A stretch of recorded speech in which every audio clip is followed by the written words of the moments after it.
Bueno, ahora sí vamos a hablar un poco de las cuestiones que tienen que ver con el tránsito, básicamente, y estamos en época casi de vacaciones, estamos en época donde circula con más cantidad la gente en las rutas y inclusive hasta se desespera, ¿no? Y bueno, para esto vamos a estar hablando con Facundo Jaime, que es el vocero del Observatorio Vial de Secaitra. ¿Qué tal, Facundo? ¿Cómo estás? Muy bien, buenos días. Bueno, me alegro. Bueno, Facundo, lo que nos compete hoy hablar un poco es sobre la circulación por banquinas, ¿no? Que digamos que es una de las infracciones más frecuentes, pero los conductores no lo admiten, básicamente. Totalmente, no lo admiten y en nuestro estudio también pudimos divisar que hay cierto desconocimiento de la norma. Ahora te voy a contar por qué.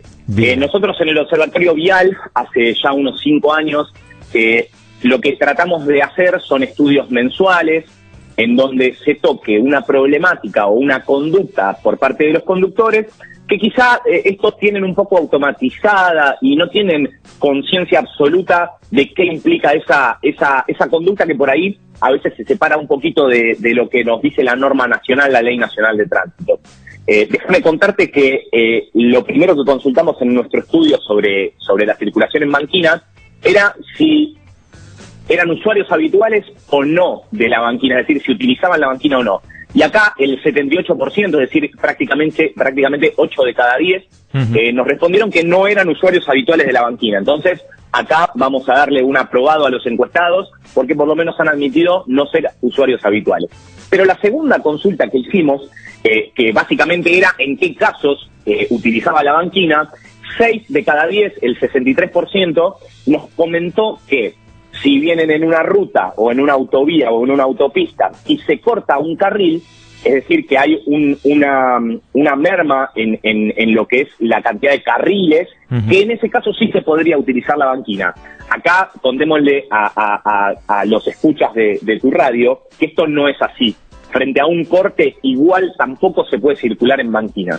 Los dos casos en los que la ley prevé la utilización de la banquina o para detenerse o para circular son los siguientes. Para circulación, solamente la ley prevé que podrán utilizar la banquina como vía de escape fuerzas de seguridad, llámese policía, gendarmería, obviamente prefectura, o ambulancia y bomberos. Los vehículos particulares tienen prohibido circular por la banquina. Lo único que pueden hacer los vehículos particulares, es detenerse siempre que algún desperfecto mecánico o algún imponderable no les permita realizar esa detención fuera de la vía de alta velocidad, es decir, fuera de la autopista, de la autovía o de la ruta. En caso de que deban detenerse, deben hacerlo señalizándolo correctamente con la baliza y en caso de que el conductor deba descender del vehículo, con el correspondiente chaleco refractario. Claro, o sea que los conductores que no se asusten si después reciben una multa en el caso de querer pasar por la banquina, sobre todo cuando hay algún botón, ¿no? O sobre todo en los ingresos y los accesos a ahora que se viene el verano, a ciudades balnearias donde el tránsito es más lento. Hay muchos que dicen, bueno, me mando por la banquina, total no pasa nada. Bueno, después no te asustes si te llega la multa. Totalmente, digamos, quizá la infracción por excelencia más importante en épocas de veraneo, donde las rutas tenemos colas de kilómetros en algunos casos, y entonces ahí es donde la impaciencia nos juega una mala pasada y tratamos de utilizar la banquina como un carril de sobrepaso. Pero lo peor, digamos, la situación menos ventajosa para el conductor, no es que le hagan una multa. La realidad es que la situación amerita apegarnos a lo que dice la norma, porque acá hay un hecho que también hemos visto reflejado tanto en nuestras preguntas como en la experiencia personal de uno, ¿no? Sí. Que es que la gente no tiene conciencia suficiente, es decir, no tiene el conocimiento suficiente de la potencial situación de peligro que representa circular por la banquina. ¿Por qué? Porque quizá nosotros pensamos en circulación de la banquina en situaciones ideales. ¿Qué quiero decir? Un día 3 de la tarde, pleno verano, soleado, donde la visibilidad es buena, y justo quizá tenemos un vehículo o no hay vehículos detenidos o quien se detuvo en la banquina lo señalizó correctamente. Pero imaginemos un universo, una situación en donde no sea un día soleado, sea de mañana, se haga presente alguna neblina o niebla que nos dificulte la visibilidad. y que tenemos tanta mala suerte que en esa banquina no solo que hay detenido un vehículo, sino que ese vehículo es un vehículo de gran porte, un camión doble acoplado, y que tuvimos tanta mala suerte que el camionero no señalizó la detención con la baliza ni se colocó el chaleco refractario. En este universo que planteo, si yo utilizo la banquina como carril de circulación o de sobrepaso y no tengo referencia que tengo un camión doble acoplado detenido en la banquina, muy probablemente voy a protagonizar un siniestro con víctimas fatales, porque obviamente la materia es impenetrable, pero un camión doble acoplado a lo que le representa a un sedán 4 puertas particular es un muro de concreto. Si un sedán 4 puertas colisiona de frente contra un camión doble acoplado detenido, vamos a lamentar víctimas fatales y seguramente vamos a ver estas imágenes en donde los vehículos quedan prácticamente compactados como si fuese un acordeón, porque lamentablemente eso es lo que pasa. Entonces, esta situación que no es tan poco habitual, la gente cuando circula por la banquina no la tiene para nada prevista. Entonces esto es lo que hay que tratar de hacer, llamar un poco a la conciencia y al entender que no solo ponemos en riesgo a los propios, sino que también ponemos en riesgo a terceros, ¿no? Estoy mirando el último informe, Facundo, del Observatorio de Seguridad Vial, y dentro de estas cuestiones que estamos comentando sobre la circulación de la banquina, también indagaron sobre la utilización de la bocina. ¿Es así? Me gustaría, si se puede, ampliar un poquito este tema.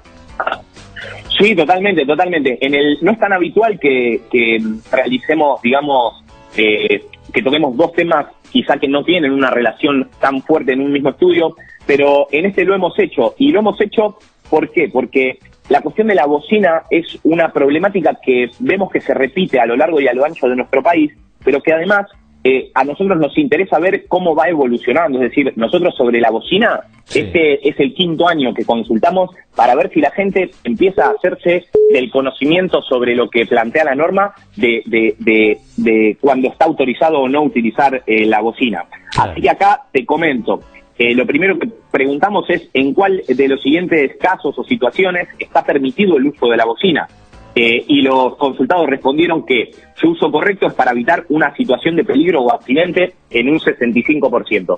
Esta es la respuesta correcta, y déjame contarte que en los otros 5 estudios que veníamos haciendo año a año, veíamos que el desconocimiento era mayor. Hoy un 65%, quizás frente al 25 o 30% que registró nuestra primer consulta, nosotros lo vemos como una luz al final del camino, como algo positivo, como que la gente empezó a hacerse del conocimiento de que la bocina no puede ser utilizada para que la persona que tengo adelante en un semáforo apurarla porque se puso en verde y esta no avanzó y no comenzó su marcha en el tiempo y forma que a mí me gustaría. Claro. Acá lo que hay que dejar claro es que la bocina es, al igual que las luces, un elemento de comunicación. Nosotros, cuando conducimos o cuando somos peatones, no hacemos otra cosa que comunicarnos con el resto de los vehículos o peatones.